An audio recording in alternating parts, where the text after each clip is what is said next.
Complementary angles क्या होते हैं? कॉम्प्लीमेंट्री एंगल्स, तो देखो हमारे पास प्रोजेक्शन जब होगा, यहाँ से प्रोजेक्शन हो रहा है, अलग अलग एंगल्स पे मैं इसे प्रोजेक्ट कर सकता हूँ। कभी मान लो मैंने इसको ऊपर एज इट इज़ प्रोजेक्ट कर दिया, या कभी इस तरीके से प्रोजेक्ट कर दिया, कभी ऐसे प्रोजेक्ट कर दिया, कभी ऐसे प्रोजेक्ट कर दिया। तो ये अलग अलग एंगल्स हैं। इनमें से किन्हीं दो एंगल को मैं कॉम्प्लीमेंट्री एंगल बोल सकता हूँ अगर उन दोनों का सम 90 डिग्री हो। तो फॉर एग्जाम्पल मेरे पास एक एंगल है थीटा, और उसका जो कॉम्प्लीमेंट्री एंगल हो जाएगा वो हो जाएगा 90 माइनस थीटा। ठीक है, तो यहाँ पे हमें करना क्या होता है, एक काम करते हैं, दोनों की रेंज को कंपेयर करते हैं। तो रेंज की जो फॉर्मूला होता है वो हो जाता है हमारे पास u square sine of 2 theta divided by जी।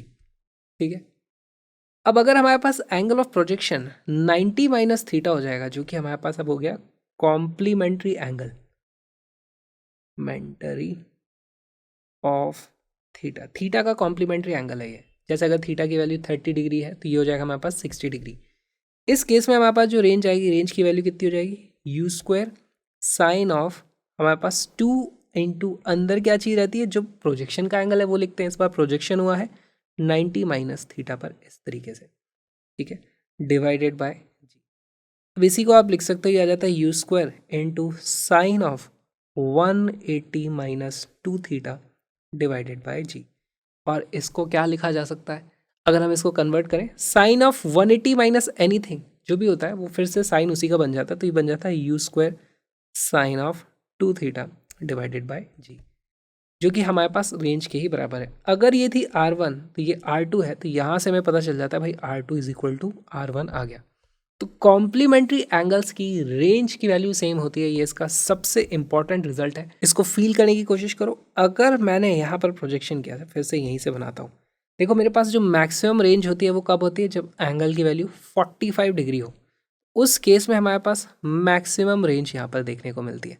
लेकिन अगर मेरे पास 45 डिग्री पे नहीं है एंगल, लेट से मैंने इस तरीके से प्रोजेक्ट कर दिया 30 डिग्री पर, तो हमारे पास कुछ रेंज कम आई, हमारे पास बॉल यहीं गिर जाएगी। अच्छा, 30 का कॉम्प्लीमेंट्री एंगल कौन सा हो जाएगा, 90 माइनस 30 यानी कि 60 डिग्री। अब यहाँ से मेरे पास इस तरीके से मैं देखूँगा भाई 60 डिग्री ये है, यू की वैल्यू सेम रखनी है हमें ना, यू की वैल्यू सेम रखोगे तो अब ये ऊंचा जाएगा थोड़ा, लेकिन ये गिरेगा एग्जैक्टली वहीं पर, है ना, इस तरीके से। तो रेंज आप देखोगे दोनों में सेम आती है। इसको थोड़ा ज़्यादा समय लगेगा पहुंचने में, वहाँ पहुंचेगा पर दोनों सेम ही जगह पर। इस तरीके से आपको समझना है। इस पे बेस्ड बार बार क्वेश्चन पूछे गए, क्वेश्चन सॉल्व करते हैं।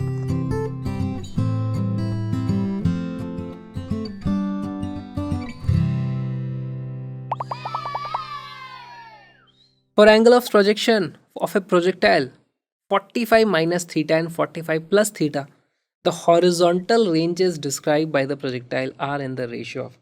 बहुत ही स्ट्रेट फॉरवर्ड सवाल है। ये दोनों हमें पता है ये कॉम्प्लीमेंट्री एंगल हो गए।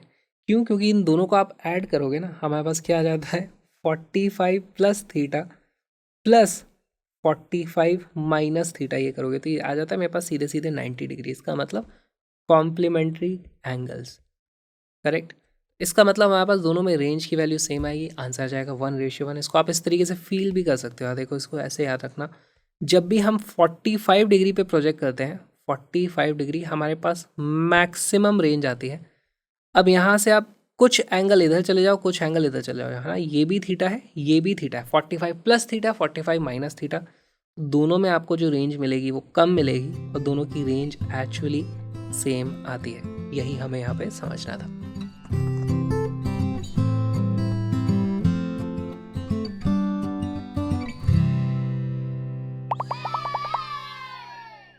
Two projectiles are fired from the same point with the same speed at angle of projection 60 degree and 30 degree respectively। दोनों को ऐड करो, देखो 90 डिग्री हो रहा है, कॉम्प्लीमेंट्री एंगल्स है। Which one of the following is true? अब ऐसे सवाल बार बार पूछे जाते रहे हैं, इतने सिंपल हैं। Their maximum height will be same। हमें पता है कि ऐसे केस में क्या होता है, हमारे पास इस तरीके से दो प्रोजेक्शन हो जाते हैं। एक लगता है जिसमें थोड़ा ज़्यादा टाइम लगता है, इस तरीके से आएगा, और दूसरा होता है जो थोड़ा जल्दी वहाँ पहुँच जाता है, लेकिन रेंज दोनों में सेम मिलती है। तो क्लियरली हम देख सकते हैं एक में हाइट ज़्यादा, एक में कम आ रही है, तो हमारे पास मैक्सिमम हाइट तो दोनों की सेम नहीं रहने वाली है। Their range will be same, yes हमें पता है, ये आंसर करेक्ट होता है। Their landing velocity will be same, तो लैंडिंग वेलोसिटी सेम नहीं होगी, क्यों सेम नहीं होगी? देखो दोनों को प्रोजेक्ट किया है, उन दोनों की स्पीड सेम है, तो दोनों की स्पीड सेम है, यहाँ पर जब लैंड करेंगे दोनों की स्पीड सेम होगी, लेकिन डायरेक्शन अलग अलग होगा। जैसे इस वाले केस में हमारे पास वेलोसिटी इधर होगी, इस वाले केस में वेलोसिटी कुछ इधर होगी, तो मैग्नीट्यूड सेम है, वेलोसिटी सेम नहीं होगी, डायरेक्शन सेम नहीं है ना। अगर यहाँ पर पूछा था speed, landing speed will be same, landing speed will be same, ठीक। और है last, their time of flight will be same, तो टाइम ऑफ फ्लाइट इसका ज़्यादा है ना, तो यहाँ पे आप लिख भी सकते हो, इसको मान लो मैं T1 लिख दूँ, इसको मैं लिख दूँ T2, time of flight in 1 will be more than T2, ठीक। हमारे पास H1 will be more than H2, ये कुछ चीज़ें हम देख सकते हैं। वेलोसिटी अलग अलग रहेगी क्योंकि डायरेक्शन अलग है।